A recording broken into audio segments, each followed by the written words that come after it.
What's up, everybody? I am Automatic Jack. I'm here with another Road to 3K Sanguinius video. Very quickly, some exciting announcements. Thanks to you all, thanks to the awesome viewers out there.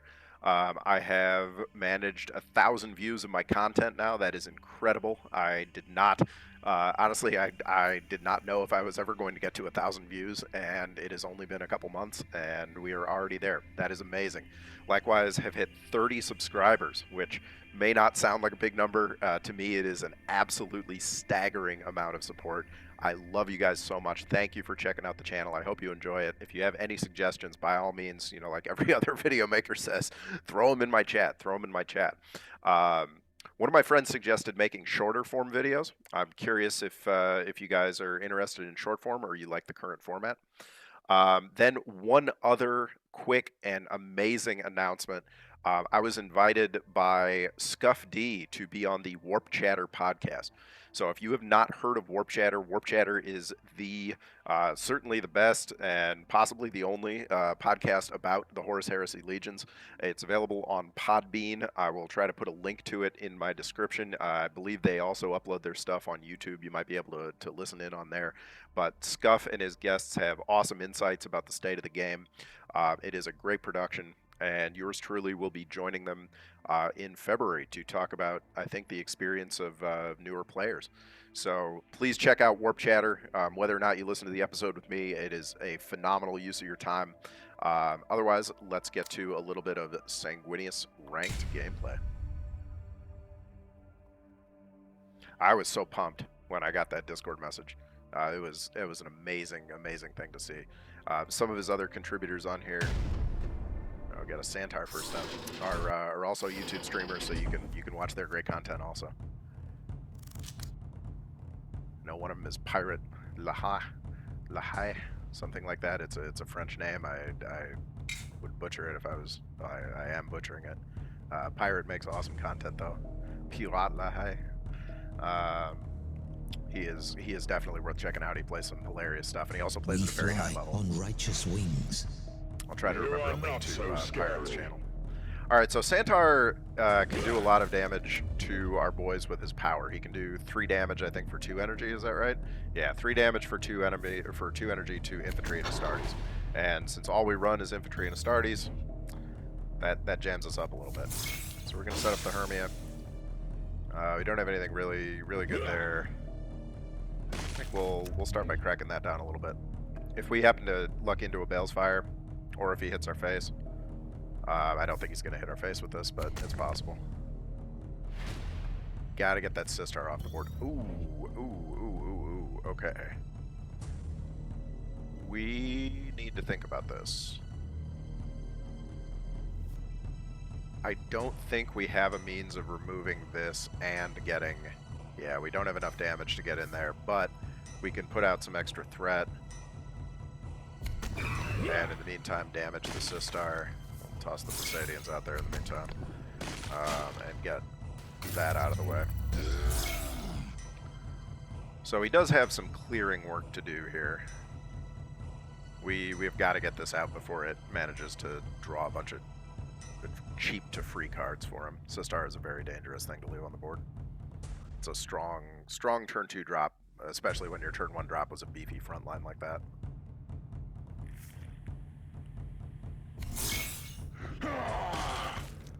Also, I just, oh boy, this is tough business. I mean, I think maybe we put these guys in first. Gonna have to get rid of these.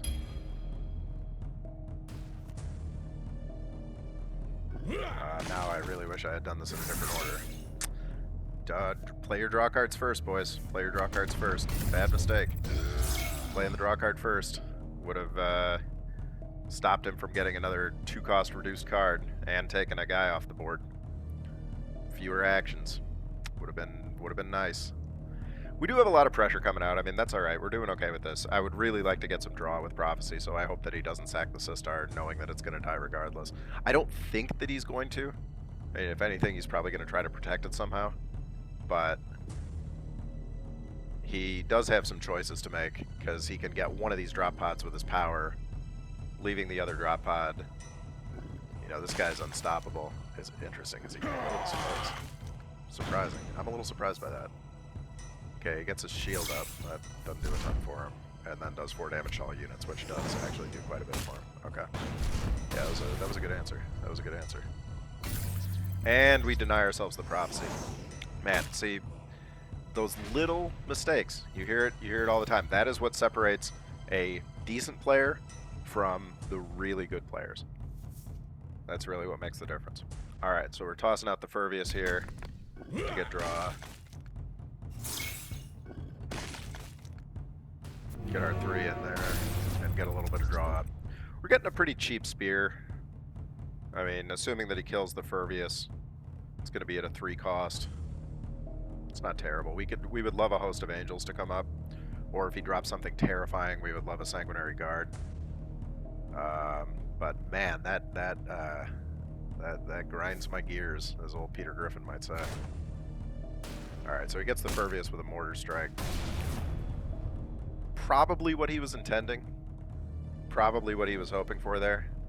Although burning us down to 22 would have also been not great. But leaving that Furvius on the board is just too frightening. I mean, we could have flanked out a Dawnbreaker, flanked out something really terrifying for him. Alright, so let's see what we get here for turn 7. Can we get a Host of Angels? We cannot. We can get the Moritat, Tiburel, and the Righteous Zealot, which is not bad. We could just go for Dawnbreakers, which gives him 1 target and leaves the Tiburel in the hand.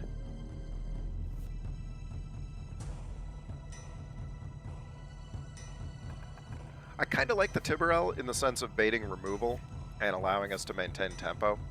I mean, yes, I'm playing it into an empty board here, but it is, at absolute minimum, a 6-5.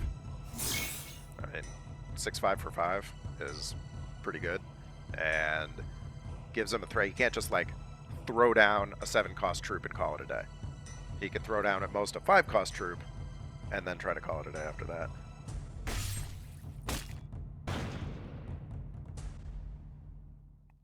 Sorry, stand by 1 second.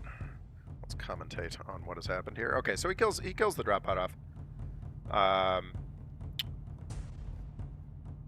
But again, it leaves us what? The worst that happens is it wastes 2 energy from him. It gives us a 6-5 body. He's already a little bit. He's not low on health, but he's getting there. He's getting down there. Okay, and he gets his relentless damage split. It's good, but it's slow. We need Host of Angels, though. We need Host of Angels badly to keep up the pressure. And he is drawing tactics like nobody's business, let's say. Okay, so we got Tears. Tears is good. Don't mind that. Put these guys in. And this is going to be a big damage turn. You know, we'll have a good swing here. That guy dies. Gets that. Gets 7. So that's a big damage swing. We do need the damage swing. Would have loved it if one of those had hit our Zealot. That really... It's not the worst. The worst would have been if it had taken Angel's Tears down and he could have powered Angel's Tears off. But would have loved to have seen him hit the Zealot there. So he does manage to get the Tears after all with his power. Yeah, that's a good answer. That's a good answer. All right, well, we get our Reckoning's getting cheaper. Our Dawnbreaker's gonna come out here.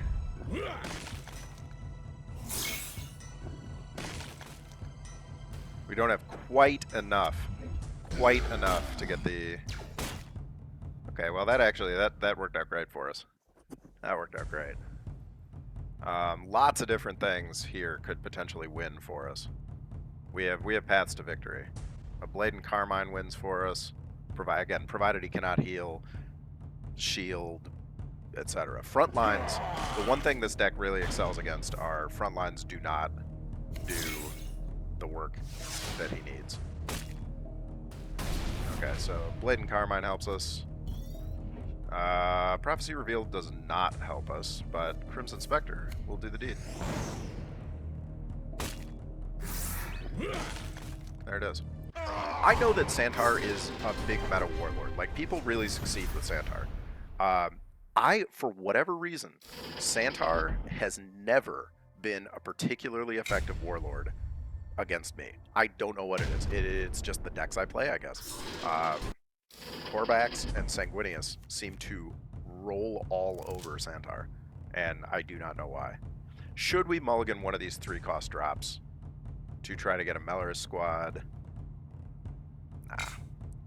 Nah, I want versatility. We fly on righteous wings. Which is actually kind of the opposite of what we're getting. My father's kingdom of reason will triumph. My heart swells with pride to fight you. My heart swells with pride to fight you. He uses his power. Interesting. That's pretty atypical. That's pretty atypical. We're gonna leave our little infantry boys and smash him in the face, since he seems like he's not quite as aggressive. I mean, most Sanguinius decks I've seen are very aggressive. He does seem to be running drop pods, so it's gonna be beneficial to us to get the counterattacks out there for drop pod troops he can play. Now with all these Mataduses,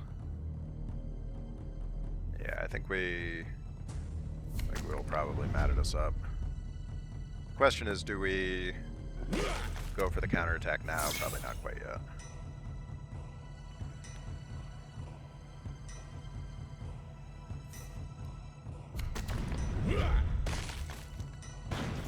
Okay, so we got the opportunity to pop that drop pod with the Bale's Fire.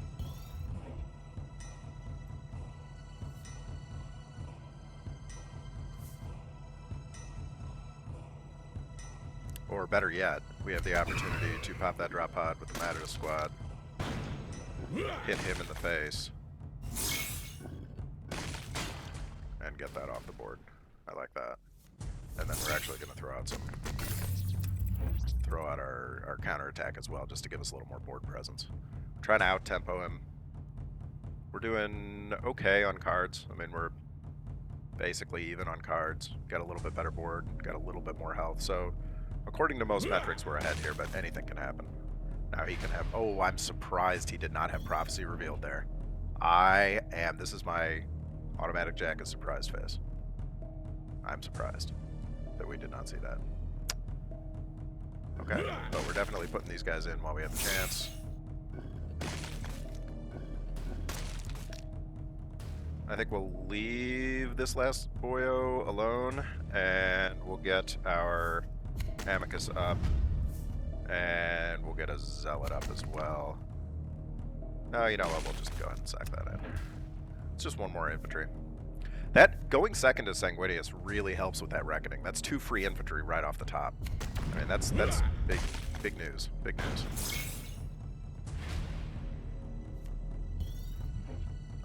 Spear might be an investment to make.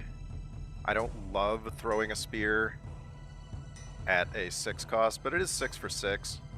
It re-tempos us up into a dominant position, and otherwise we don't have really a good answer because we can't break the drop pod. And well, we could take 6 to the face. Yeah, okay. You know what? How far ahead are we on health here? I think we're far enough ahead on health that we do actually take the 6 to the face,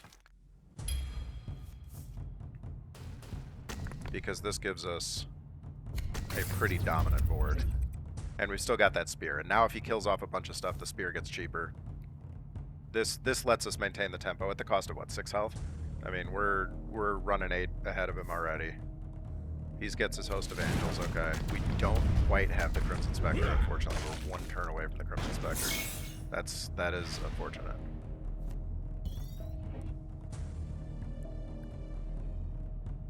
So break, spear? I mean, alternatively, I guess we could go face for 2, that's 16, minus 4 is 12, minus 7 is 5, minus 1 is 4, and then if we survive the next turn... Yeah, I think we do this.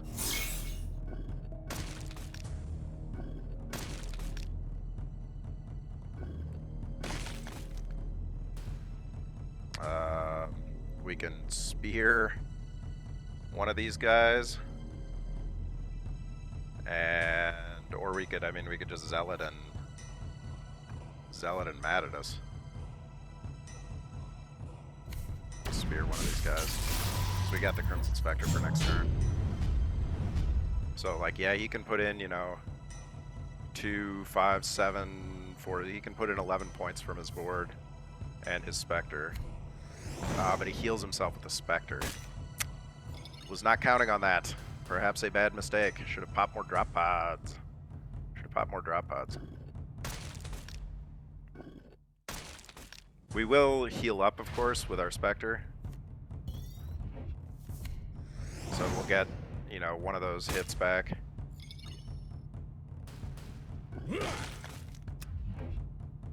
And we're still, I mean, even board.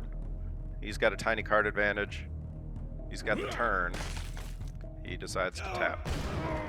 Alright, number 2. Number 2.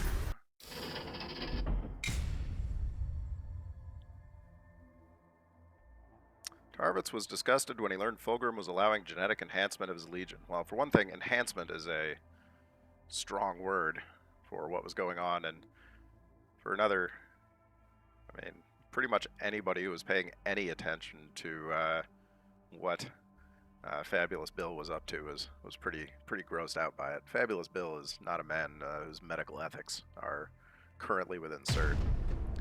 Alright, Amadeus Duquesne. Let's take a look at a Duquesne game here. Oh, it's a bot. Alright, well, let's try not to be humiliated by a bot then, I guess. We fly on righteous wings. If I lose to Amadeus Duquesne played by the computer, this may be my last ever Horus Heresy Legions video. I'm not sure I could live with that kind of absolute failure. He goes ahead and shields up. That's reasonable.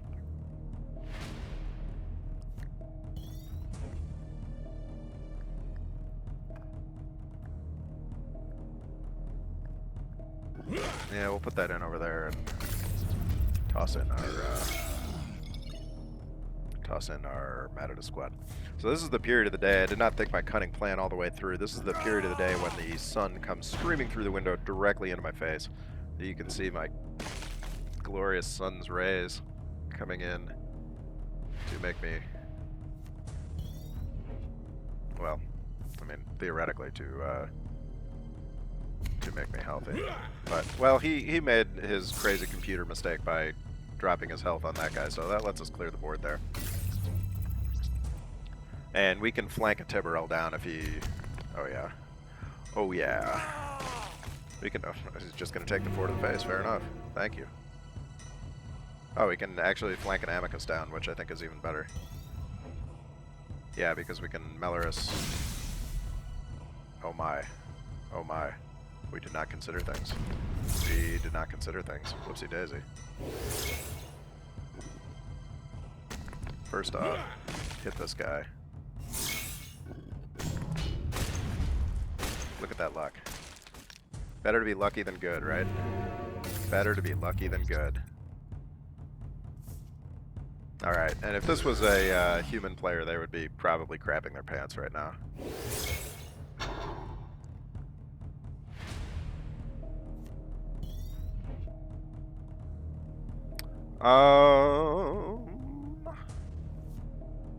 Tiberel cannot flank because he has no targets to flank into. I think the Blade and Carmine is the answer, because we can Blade, and yes, we are taking a ton of face damage. However, we got a bonus 4 damage out of that Blade and Carmine, which really does some work for us. Okay, he gets a pretty worthless troop there that is never going to gain any relentlessness. Gets the Melor squad off the board. But we have the answer for all of this. We have Moritat Tiberel, who will flank. Unfortunately, the higher health troop is, yeah, so he can take care of both of those easily by himself, and we'll just hit Duquesne twice. I do not know why that little persistent window sticks on cards so often. Oh, I hate you, Win of the Week. Tune in to the Warp Shatter podcast to hear about exactly how much Automatic Jack hates Win of the Week. Oh, there's the other one. The other one. I hate Win of the Week. It is a garbage card. It is a trash card. You should not feel bad if you play it, because it's mechanically a very good card, but it's a garbage card. It's a garbage card. Terrible. Alright, so he gets +1/+1. He cracks one of our drop outs. He cracks arguably the wrong... Well, it doesn't actually matter. So... Let's see. So we can just do this. Well, we could have just hit him face. Like, there's no reason to be fancy about it. Okay.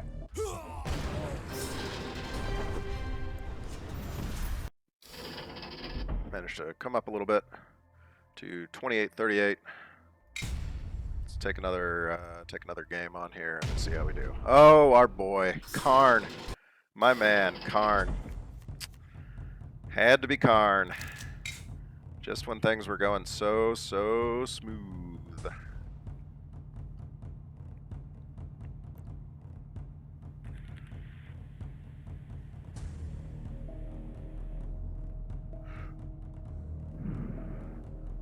It's a pensive Karn, a thoughtful Karn. A Karn with many choices available to him. We fly on righteous Oh, we get a wings. Spear of Telesto that will sit in our hand like a dead card. We're going to preserve some health here since Karn's going to hit us twice in the face anyway.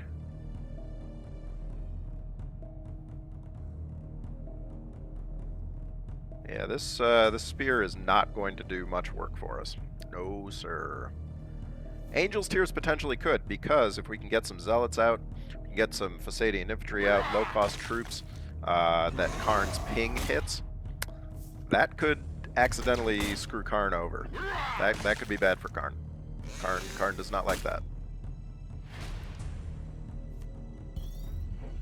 Alright, well, in the interest of preserving health, you know, we're gonna go for the shot there, and then we'll just tap out for the turn. I mean, usually we'd be trying to burn on Karn, but we gotta not get our friggin', we gotta not get our boy hit. Not my boy. Okay, that's better in my face than my guy there. Ah, well, at least he had to burn his stupid counterattack. That's something. That's something. All right. Yeah, we'll take the Janus, even though we don't love it. And this thing is just gonna get so freaking powerful, man. Yeah, I don't have a good answer. Karn is just...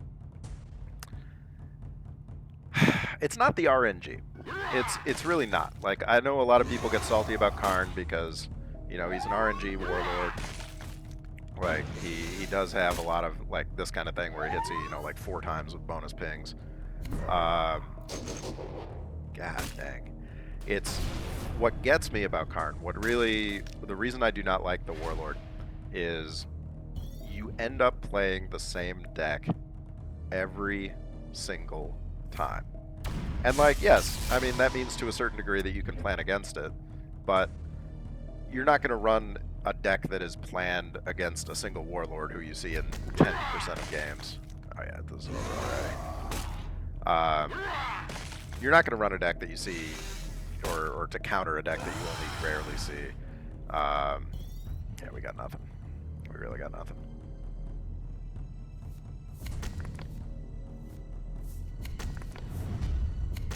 Yeah, well, it was done in the wrong order, but it doesn't matter.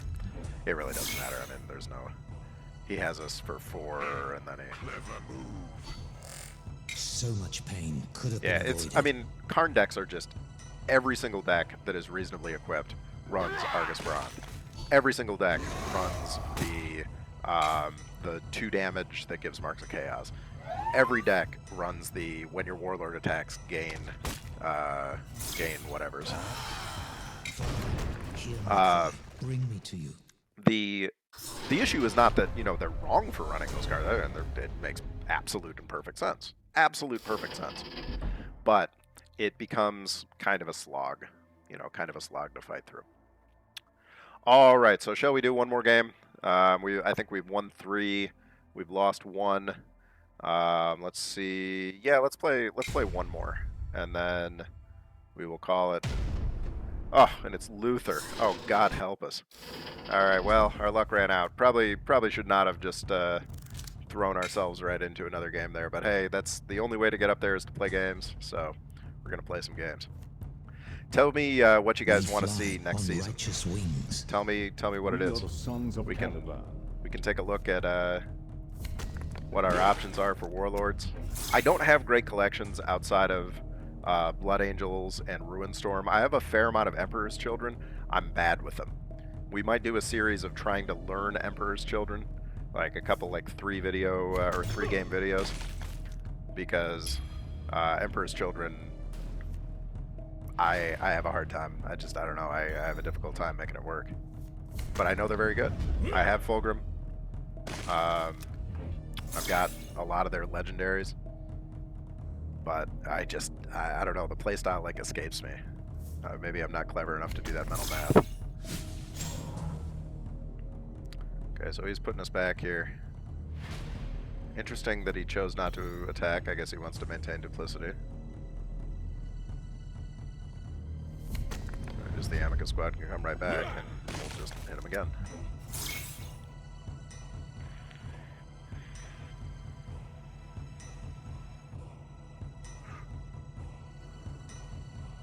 He can crack the drop pod and kill that troop. It would cost him his Melgator, but that's not much of a loss. Cost him duplicity over here. Once again, not much of a loss.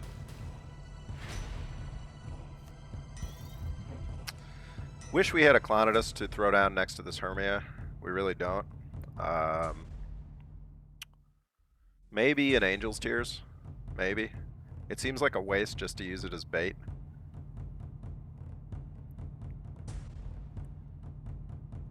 I mean, alternatively, maybe the Janus.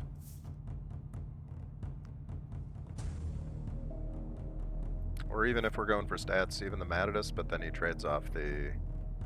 Yeah, okay. Yeah, the Janus is more threatening. We'll get the Matadus out for right now.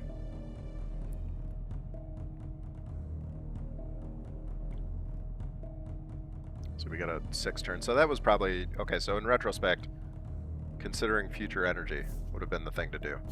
With the fact that I got 6 energy coming up next turn, with the fact that I could have played a Hermia into a Matadus, would have been better.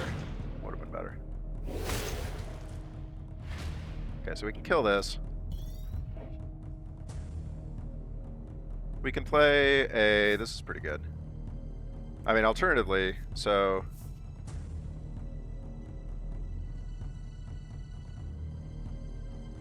This does not guarantee us a kill on that flanker, though. And the Hermia sets up for future drop pods. So I think guaranteeing the kill... Ooh. Forget the kill on the flanker. Let's draw some cards.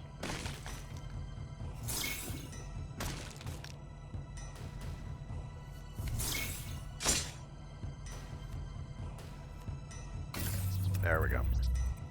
That's a little better. Draw a couple cards in there. Because we can't just keep letting him print Jaegers forever.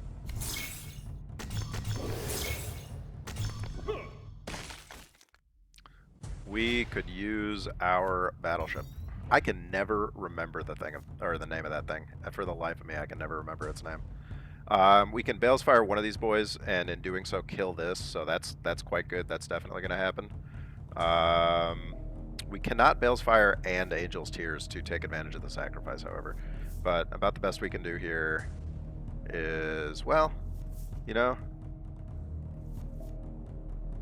I mean, so Balefire is a yes, basically no matter what. And we could play one of these 3 cards, and none of them is exactly the card that we want to play, given everything that is. But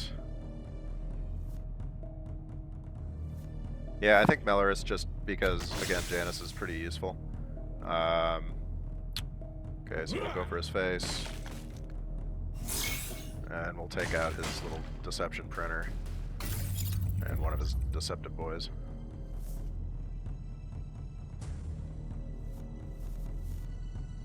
We got Sangos if something really big comes up.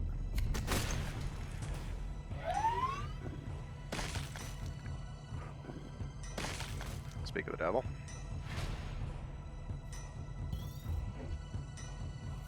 Yeah, Sanguinary Guard here is the answer. It is the answer. Want that off the board, want one of those off the board. He's beating up on us though for health. We have the foresight to delay stuff a little bit. I mean, if he gets one of those giant boards out where he's gonna smash us, we can potentially foresight ourselves into a turn of survival with the precog. However, he also probably has the option in there. Ooh, nasty. Probably also has the option in there to kill all his troops and do 2 damage per troop to all of us, which is very good direct damage when you have a big old board.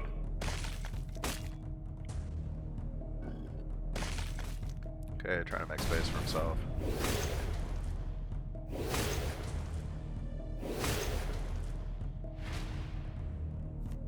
Okay. Don't love any of this, but the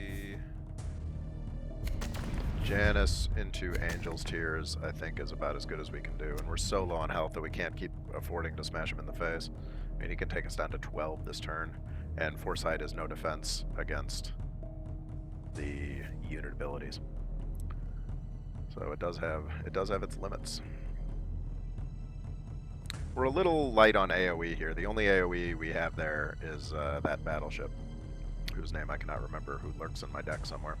Which would, admittedly, heal us for 10 if we were able to get it off onto a board like this. Ah, dear God. Yeah, and now the game is over. I mean, it just is. It's Luther craps all over our Sanguinius deck because we've covered it in previous videos. I mean, he's got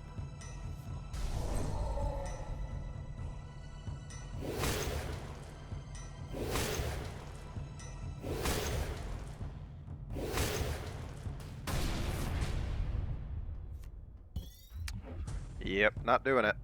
Not doing it for us.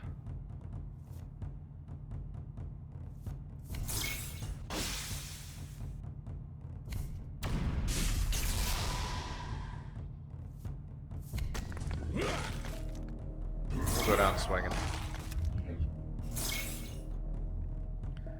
Luther, we have no troops that have more than 5 health, other than Sanguinary Guard. And Luther can steal any troop that is, or correction, the Arch Betrayer can steal any troop that is 5 health or less. So, kind of doesn't really do it for us. All right, well, Hear my cry. Bring me we to will just tap out on that one. So, kind of a weekend. That seems to be the pattern with these. We're really, oh, Golio is making his own road to 3,000. I hope for his sake he gets there. Godspeed you, sir. Kind of, 2 steps forward, 1 step back, as has been the pattern here. But we did win 3. Improved our ranking a little bit. I will make another video, possibly later tonight. I'm going to play some Dread Hunger later. Let me know on stream if you want to see Dread Hunger.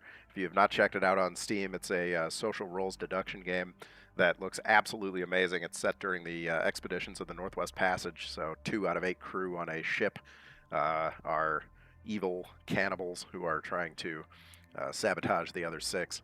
So it really looks like a neat game. I'm very much looking forward to trying that out. But for right now, I'm going to go play some Fall Guys, and I will see you guys in the next video. This is Automatic Jack signing off. Well, maybe it is if I can find the thing to stop the recording. Hey, there we go. I'm a professional at this, folks. Try it at home.